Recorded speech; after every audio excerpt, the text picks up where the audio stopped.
કચ્છ જિલ્લાના ભુજ અને ગાંધીધામ શહેરમાં શનિવારે ઝાયડસ હોસ્પિટલ અમદાવાદ દ્વારા મગજ, મણકા અને કરોડરજ્જુના રોગો માટેના વિશેષ મેડિકલ કેમ્પનું સફળતાપૂર્વક આયોજન કરવામાં આવ્યું હતું. આ કેમ્પમાં ઝાયડસ હોસ્પિટલના જાણીતા ન્યુરોસર્જન ડોક્ટર રવિ ચૌહાણ દ્વારા કચ્છના અનેક દર્દીઓને તપાસવામાં આવ્યા હતા. દિવસ દરમિયાન યોજાયેલી આ ઓપીડીમાં મગજની ગાંઠ, કરોડરજ્જુની તકલીફ, મણકાની ગાદી ખસી જવી તેમજ ખેંચ અને પાર્કિન્સન્સ જેવી બીમારીઓથી પીડાતા દર્દીઓને યોગ્ય નિદાન અને જરૂરી તબીબી સલાહ આપવામાં આવી હતી.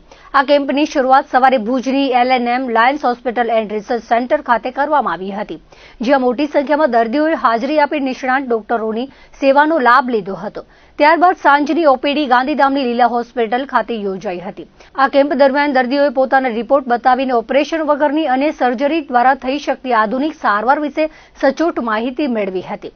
સ્થાનિક સ્તરે જ અમદાવાદના નિષ્ણાત તબીબની સેવા મળી રહેતા કચ્છના દર્દીઓમાં સંતોષની લાગણી જોવા મળી હતી.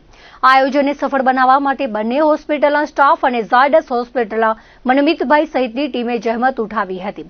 ભુજની લાયન્સ હોસ્પિટલમાં યોજાયેલા કેમ્પમાં 30થી વધુ દર્દીઓની મગજ અને કરોડરજ્જુની તપાસ કરાઈ હતી. ભુજ અને ગાંધીધામ ખાતે દર મહિનાના ચોથા શનિવારે યોજાતા નિયમિત મેડિકલ કેમ્પમાં અમદાવાદની ઝાયડસ હોસ્પિટલના જાણીતા ન્યુરોસર્જન ડોક્ટર રવિ ચૌહાણ દ્વારા દર્દીઓને વિશેષ સેવાઓ પૂરી પાડવામાં આવી હતી. આ કેમ્પ દરમિયાન મગજ અને કરોડરજ્જુની વિવિધ બીમારીઓથી પીડાતા અંદાજે 30થી 32 જેટલા દર્દીઓ નિષ્ણાત તબીબી દ્વારા માર્ગદર્શન મેળવ્યું હતું. કેમ્પમાં આવેલા દર્દીઓની શારીરિક તપાસ કર્યા બાદ જરૂરિયાત મુજબ MRI અને લોહીના રિપોર્ટ ચકાસવામાં આવ્યા હતા. ડોક્ટર રવિ ચૌહાણે જણાવ્યું હતું કે અનેક દર્દીઓને માત્ર નિયમિત કસરત અને દવાઓના માધ્યમથી સારવાર લેવાની સૂચના આપવામાં આવી છે, જ્યારે ગંભીર સમસ્યા ધરાવતા દર્દીઓને ઓપરેશન અંગેની જરૂરી સમજ પૂરી પાડવામાં આવી છે.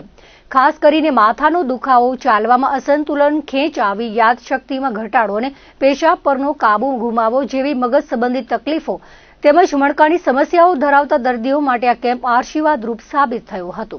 આગામી સમયમાં પણ આ પ્રકારની તપાસ કરીને સચોટ નિદાન અને સારવાર આપવાનું આયોજન હોસ્પિટલ દ્વારા કરવામાં આવ્યું છે. અહીંયા લાયન્સ હોસ્પિટલમાં અમારો દર મહિને જે ચોથા શનિવારે કેમ્પ હોય છે ભુજમાં, એમાં આશરે 30થી 32 પેશન્ટ આવે અને એમના મગજની અને કરોડરજ્જુ કહેવાય કે મણકા એ બધાની જે બી તકલીફો હતી એ બધી આપણે નોંધી દર્દીની આપણે તપાસ કરીને જેને બી તપાસમાં આગળ MRI કે લોહીના રિપોર્ટ કે બધું આપણે તપાસ્યું. અમુક ઘણા દર્દીને કસરત અને દવાઓથી સારું થાય એમને એ રીતની સૂચના આપ્યું છે. અમુક કે જેને ઓપરેશનની જરૂર હતી એ પણ આપણે સમજાવ્યું છે.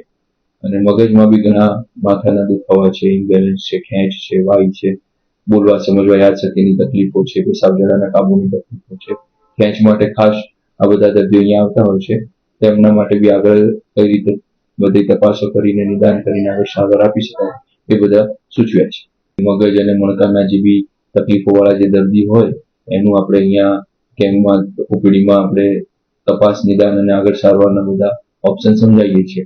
આપના પણ કોઈ મિત્ર વર્તુળમાં કે કોઈ પણ સગાવાલાને મગજ અને મણકાની જે પણ કોઈ તકલીફ હોય તો દર ચોથા શનિવારે હું અહીંયા લાયન્સ હોસ્પિટલમાં સવારે આવું છું.